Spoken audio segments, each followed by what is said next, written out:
నిగనిగలాడిందిరో నింగిల సుక్క, అది దగదగ వెలుగుతూ ఉంది అమరుల లెక్క.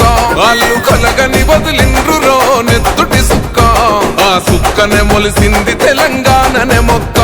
అది ఎవని పాలో అయితే అది ఎవరో తింటుంటే ఆ అమరుల త్యాగాన్ని తలచినది.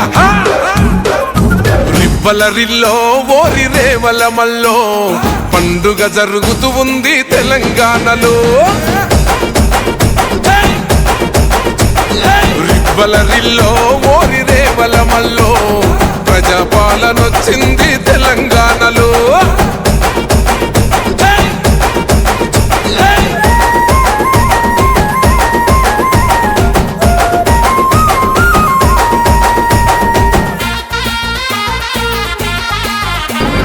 జిల్లాలో కాంగ్రెస్ పార్టీకి మరింత బలోపేతం చేసే విధంగా మనం ముందుకు పోదామని